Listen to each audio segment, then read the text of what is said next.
Hello, everyone, and welcome to this installment of the Daily Cannon Tactics Board. Stephen Bradley here to bring you the tactical tweaks and quirks that were. Wait, hold on. Sorry, my bad. Sorry, my bad. I forgot I had my North London filter on. But hello and welcome to this installment of the Daily Cannon Tactics Board. Stephen Bradley here to bring you the tactical tweaks and quirks that came about from Arsenal's magnificent 2-1 victory over Tottenham Hotspur in the North London derby this Sunday afternoon. And yeah, what a performance. Easily Arsenal's best derby in 2 or 3 years, easily Tottenham's worst. And a lot of interesting talking points to go about. So we begin with the fact that, for starters, Arsenal's captain's nowhere to be seen, which apparently at 12 o'clock this afternoon was a similar sentiment that Mikel Arteta shared, as Aubameyang was late for, meeting, turning up, and Arteta said, nope, you're the captain, we're dropping you. End of. We're not putting up with this anymore. You've done it a couple of times. You're the captain. You're supposed to set an example. You're supposed to be this team's leader, and if you can't be bothered to be here on time, you're not playing. If it was me, if we were nitpicking, I wouldn't have had him in the squad at all. If you're going to make a statement like that, go the whole 9 yards. Don't let the team think that he's been kept in reserve just in case he needs to be used to dig you out of a hole if Arsenal are losing and you're like, okay, come on, win the game for me, please. Like, I agree with the sentiment. I disagree with the application. It's if you have kids, you know exactly what I'm talking about here. If you're going to put them on the naughty step, you have to follow through. You can't say, right, you're there, you're not doing anything for 20 minutes, that's it, end of. You can't sit there with an ice cream in your hand and go, right, okay, you're being punished, but if you're good for the next 5 minutes, you get this reward. Like, it's not how it works. You either have to follow through completely with the punishment or don't do it. Don't half-arse it. And yeah, the fact that Aubameyang didn't come on is probably good in the long run. It backs up Arteta that he didn't need him. But yeah, if you're going to set at least a precedent, set it. Go, look, I'm not dealing with that. You're not setting a bad example for this team. Though we have standards, we have minimum requirements of you, the captain. And as a result, that's it. If you're not going to follow these rules, I'm gonna discipline everyone by the same rules as my captain, as my star player, as my highest paid player, and set an example.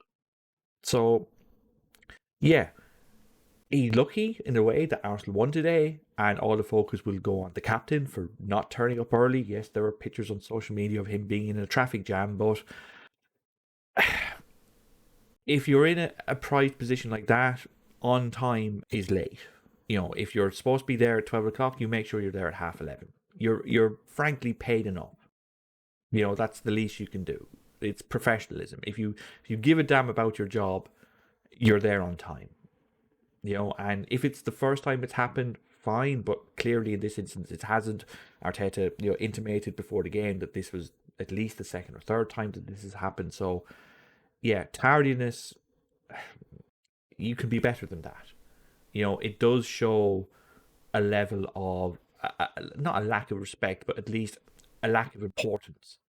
That if you can't be somewhere on time, then it implies that it's not on the list of important things for you. Because if it was, you wouldn't be late. So, off the field, yes, wasn't the cleanest build-up. But on the field, it's hard to find fault with Arteta's plan. Yes, Lacazette playing instead of Aubameyang means that Arsenal's game plan deviates slightly, but it was get the ball to these front three and make sure Lacazette gets plenty of service and try and link everything up. And to an extent it worked, but maybe not in the way Arteta, thought of it in his head, because good God, Spurs were rubbish today. It is hard to illustrate how bad they were, but I'll try. And it starts from the front four. Because this front four on paper, frankly, and yes, I'm going to be complimenting Tottenham from now and then, and yes, I'm not supposed to be swearing on this, and that probably counts as, foul language to some of the people watching this video, but this front four on paper is frightening. Harry Kane is one of the best centre forwards in the world.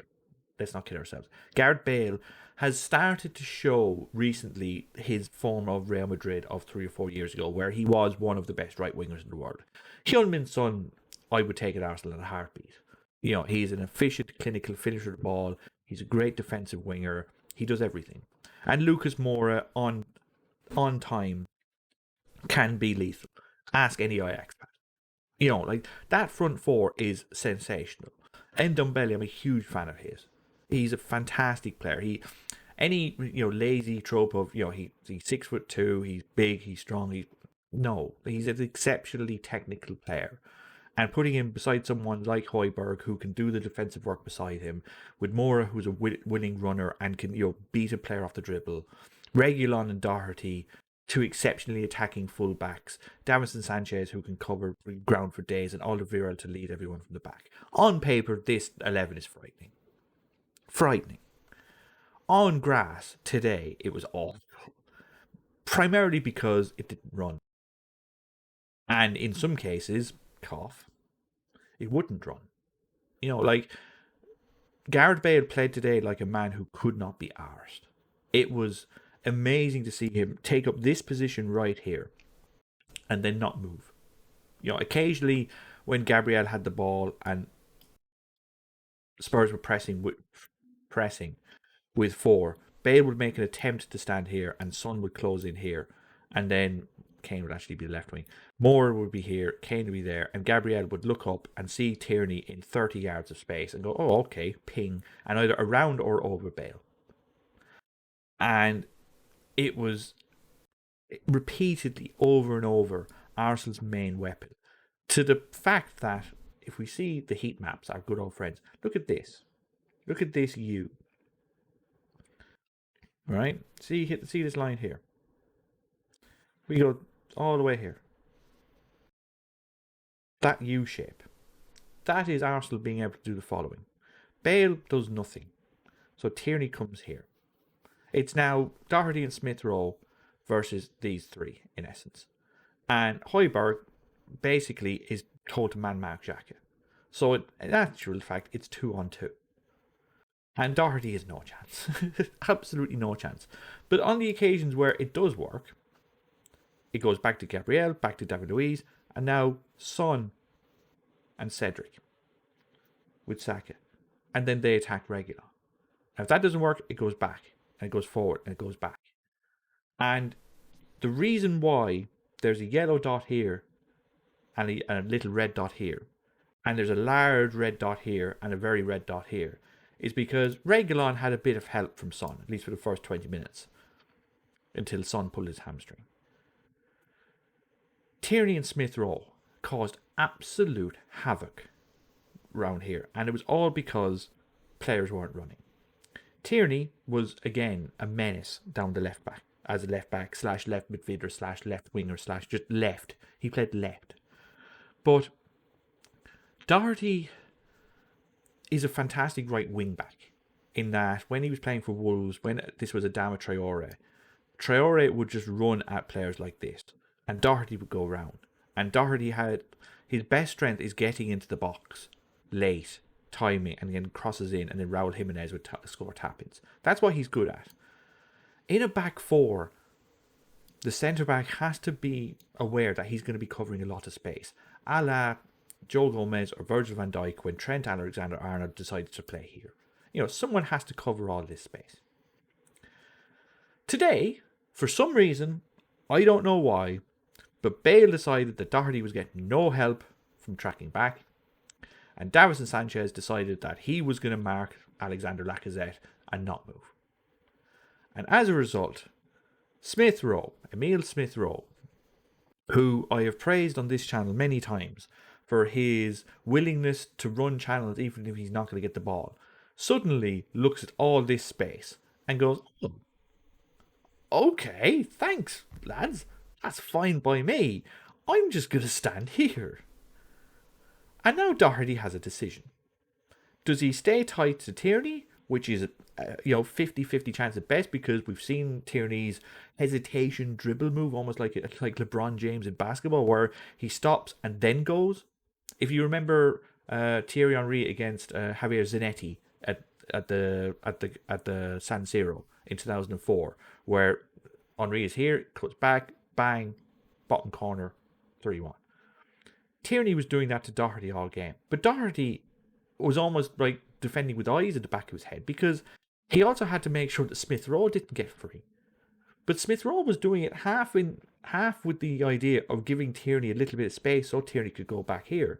But because Doherty was so scared of Tierney beating him, Tierney would just knock the ball past him. And now it's Smith Rowe in. Like, we'll see Smith Rowe's just by himself. Look, he's left wing. He's very much a left wing, even though he's an attacking midfielder. Look where he is. And this was on for half an hour. Nothing, like Jose Mourinho, maybe the best defensive coach in the world, did nothing. He just left Doherty just to be eaten alive, to stand there like Jon Snow with the horde coming in front of him and just be overrun by Tierney and Smith Rowe because Sanchez refused to do this. And as a result, after half an hour, Højbjerg, basically of his own volition, said, no, anytime Tierney gets the ball, I'm leaving here. I'm going to let Xhaka free, and I'm going to play almost as a third centre back. And I'm literally going to stand in this space so that Smith Rowe can't go there. But now look, with Bale not tracking back, Kane here, Moura trying to do some work, and Son at this stage, who had now pulled his hamstring and was replaced by Lamela, who, between him and Moura, were just... get rid of these arrows because I hate them. I'll do it in a minute. Lamela and Moura were basically, interchanging left wing centre mid because Lamela loves roaming just to get the ball, and so does Moura. Look how many red circles there are. With Xhaka here, Partey here, Odegaard doing his usual bit of, coming to the right of Partey. Xhaka would also sometimes just stay here so that Tierney had a bit of cover behind him if Gareth Bale ever decided to run, which he didn't. Partey would go here, Odegaard would go here, Cedric would go here, and you can see that U shape. This again.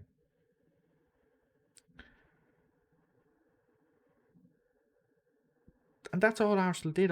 That's all they had to do to get into attacking positions all game long. Because Højbjerg was now here, Partey, basically Ndombele versus Partey and Odegaard in the midfield. It was a bloodbath. Arsenal were able to knock the ball around at will. And it was only the fact that Lamela, after 30 odd minutes, produced an unbelievable piece of skill. Look, did he deserve to get sent off later on? Yes, of course he did. But that's Lamela. He's a nightmare to play for and against because he will go around and kick everyone. He can't control himself. It's only a case of if or when he gets a red. But good God, when he decides to pull out a Rabona, they're gorgeous. And yes, Partey probably can do a little bit better by in cricket it's a low block.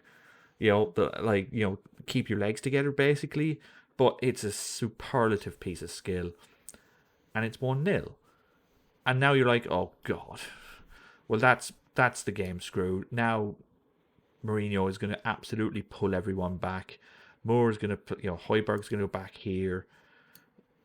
They're just going to park the bus. They're going to do exactly what they did against Arsenal in the corresponding fixture at White Hart Lane. They're going to play basically this, and they're just going to let Arsenal cross the ball in and again and again. They didn't. They did nothing. They left Doherty one-on-one with Tierney. And when Højbjerg went to press on Xhaka once too often, this was 50-50. And Tierney smoked him. Smoked him. Sanchez now can't go tight because he has to mark Smith Rowe. Alderweireld, Lacazette goes here.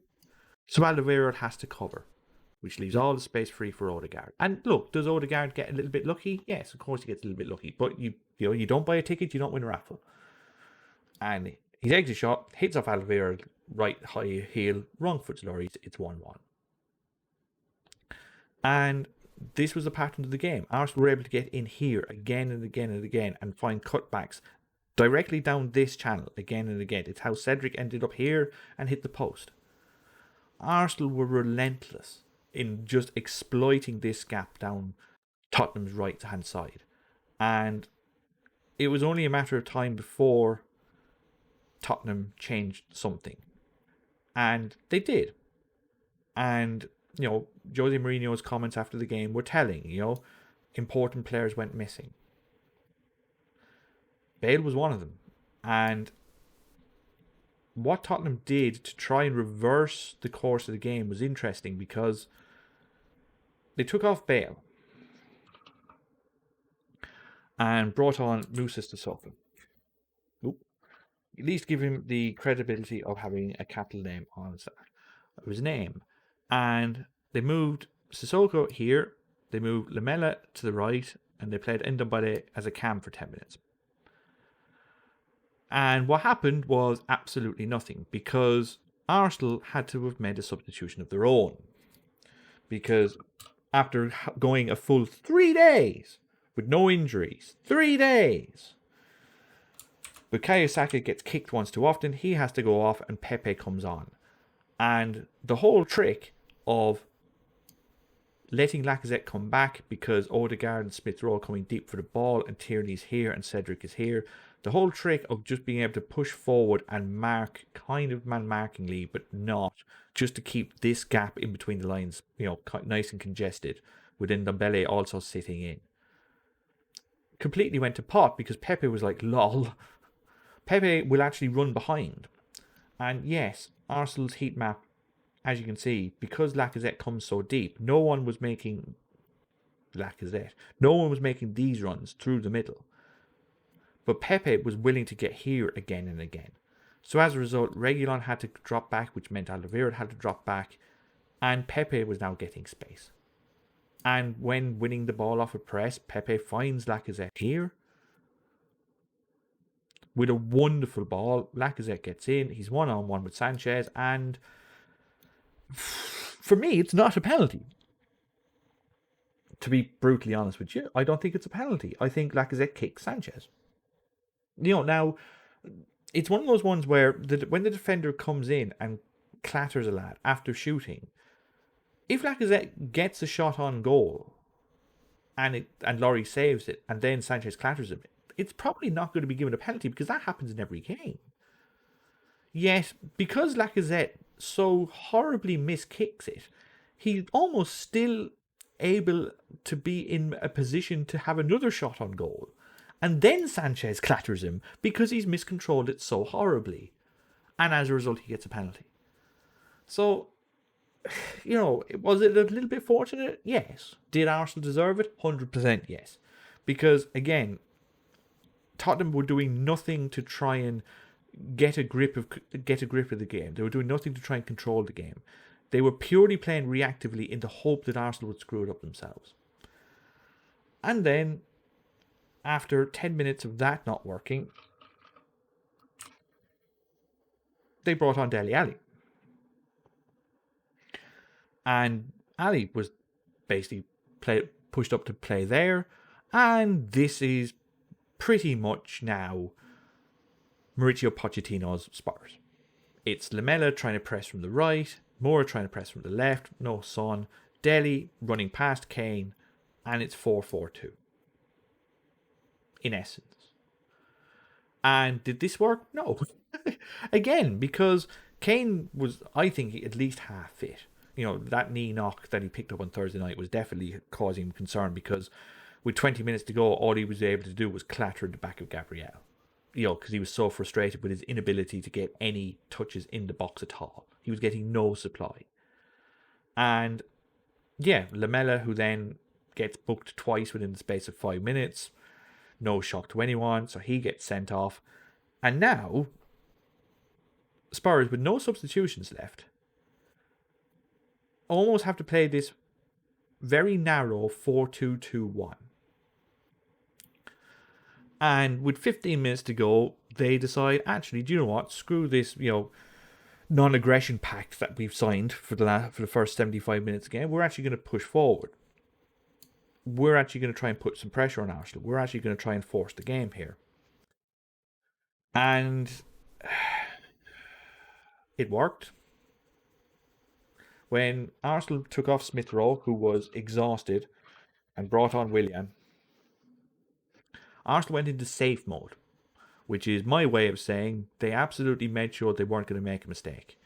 Which is Tierney comes back here, Willian comes back here, Pepe comes back here, and then not so much a case of hesitance, but instead of taking one touch and passing it, they were taking three. So Tierney, instead of giving it immediately to Willian, who was then able to find space here, Tierney was taking a touch and then giving it to Xhaka. And then Xhaka was taking a touch and then Højbjerg was on him. And then he'd give it to Partey. And Partey especially, who was absolutely gassed with 10 minutes to go, was taking 2 or 3 touches. They were tired decisions, tired touches. And then Moura was on him. Moura was superb. Moura is the only player out of Tottenham that comes out with any credit today. And as a result, Spurs for 10 minutes just pressed Arsenal again and again and again. And even with the extra man, Arsenal had no ability to hold the ball up at all because they just kept getting pushed back and pushed back because they were taking 3 touches instead of 1. And Spurs were able to read them and just constantly do this, just further. And with 5 minutes to go, Arteta takes off Lacazette, doesn't bring on Aubameyang because brings on Elneny to play here almost, and then Odegaard now is a centre forward. But even Odegaard is coming deep to get the ball. So now Xhaka is coming deep, Partey is playing deep, Odegaard's coming deep, Pepe, who's trying to get on the ball some way but doesn't really, is playing deep. Cedric is here, Tierney is here. Willian is not willing to do this. He wants to help with the defending too, so he's back. And just for 15 minutes, just Tottenham just kept pushing back, pushing us back, pushing Arsenal back, pushing them back. And they didn't do much, but boy, for 15 minutes, Arsenal were absolutely camped in their own half. Half of it was, I won't say fear or cowardice, but definitely reluctance to make a mistake. The Benfica match and the Olympiacos match were definitely in their heads here. There's no question about it because they didn't want to be the ones that screwed this up. And they were nervous, they were edgy, mistakes were made. Kane got a free kick from here where he did very well to hit the post. Gabriel makes a last-ditch tackle on Sissoko. The ball is cleared. Kane then gets a free kick from here with 5 minutes to go. I started clenching, you started clenching, but he took the conversion, he hit it over the bar, and that was it. Game over. It was a nervy ending, but it's hard to argue with 1.78 XG to 0.43. 13 shots to 6, 12 chances to 4. Even with Harry Kane hitting the post, Mikel Smith Rowe, who was excellent, hit the crossbar. Cedric hit the post. This was an excellent performance by Arsenal. A little bit better than maybe I expected, but this was so poor from Tottenham. If I was a Tottenham fan after this game, I'd be livid. They were awful. They set up to be passive. They set up to just counterattack when this Arsenal team is begging to be pressed against, because we've seen them in previous games. They make mistakes. Yet, Jose Mourinho gave Arsenal the Jose Mourinho treatment. He sat back and he was passive. And he paid the price. Thanks if you got this far. We really appreciate you watching this video. If you do like this sort of content, please feel free to either like the video, subscribe if you want more of these hitting your inbox, or even if you just want to comment, just if you've got your own opinions on the game and you'd like to talk about it, feel free, drop a comment and we'll get back to you. But yeah, for the next few days at least, North London is red. We'll talk to you next time, viewer. Good luck.